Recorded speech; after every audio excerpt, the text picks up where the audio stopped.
جو کچھ تمہارے پاس ہے وہ ختم ہو جائے گا، اور جو اللہ کے پاس ہے نا وہ باقی رہے گا۔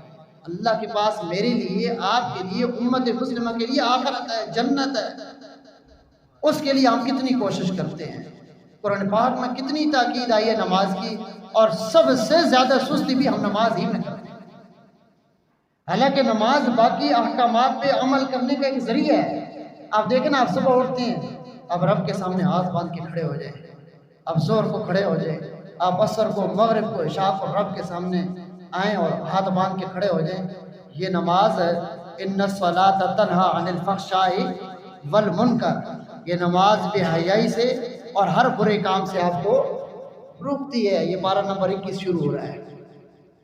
اگر بندہ ایسے کرتا ہے تو وہ کئی سارے گناہوں سے، بدعمالیوں سے، برائیوں سے بچ جاتا ہے۔ حدیث شریف میں آتا ہے قیامت کے دن ہم کتنے نالائق ہیں۔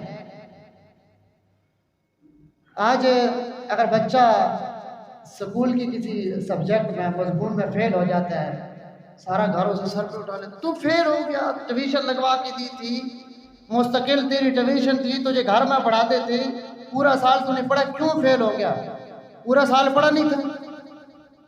کیا اللہ تعالیٰ کر ہم سے یہ سوال کل قیامت کے دن کر لے کہ تو اتنا نالائق تھا کہ یہ سارے پیپر کے جواب میں نے بتا رکھے تھے، یہ جو سوال تھا، یہ پیپر ہے تمہارا، یہ سارے جواب ہی میں نے بتا دیے تھے کہ یہاں سے یہ سوال آئے گا، پھر بھی تو نے تیاری نہیں کی۔ حدیث شریف میں آتا ہے، پیپر ہوتا ہے نا، 5-6 سوال ہوتے ہیں، ان سوالوں میں ممتحن امتحان لینے والے لکھتا ہے کہ اتنے یہ لازمی ہے، یہ سوال لازمی ہے، اور یہ پہلا لازمی ہے، اور ان 3 میں تمہیں اختیار ہے کہ یہ 2 حل کرتے ہو یا یہ 2 حل کرتے ہو۔ اللہ تعالیٰ کے نبی نے جو لازمی سوال تھا اس کو بتا دیا، یہ سوال لازمی ہے۔ آپ صلی اللہ علیہ وسلم نے فرمایا قیامت کے دن سب سے زیادہ پوچھ گچھ نماز کی ہوگی، اور سب سے پہلی پوچھ ہوگی، اور جو یہ سوال لازمی ہوگا، لازمی سوال، اس میں کامیاب ہونا لازمی ہوگا۔ اگر اس میں کوئی کامیاب ہو گیا نا، باقی چیزوں میں اللہ صرف نظر کریں گے کہ جانے تو میرے بندے کو، اللہ یہاں تک کریں گے کہ اچھا میرے بندے کی اگر نمازیں کچھ کم نظر آ رہی ہیں، کم نکل رہی ہیں، تو میرے فرشتوں ایسے کرو جو اس کی نفلی نمازیں ہیں نا وہ بھی فرض میں ڈال دو، اس کے فرض پورے ہو جائے۔ شفقت دیکھیں، محبت دیکھیں، اور اپنی بے رخی دیکھیں، پوری امت کی بے رخی دیکھیں۔ آج مسجدیں ویران ہیں، افسوس کی بات ہے۔ اللہ کی شفقت دیکھیں، اور دیکھیں پھر کہ جو نفل ہیں ان کو فرض بنا کے اس کی نمازیں پوری کرو اور اسے جنت میں جانے دو نبی کے ساتھ۔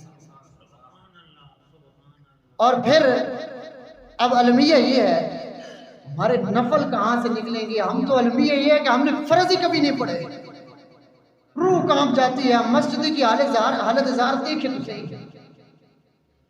اور ہم نے آج تک اپنی اولاد کو اب انگلش پڑھانے کے لیے سختی کرتے ہیں، والدین آپ لوگ جانتے ہیں، ہر کام کے والدین کا حکم نہیں مانیں گے، کوئی دینی حکم نہیں ہوگا، ماریں گے۔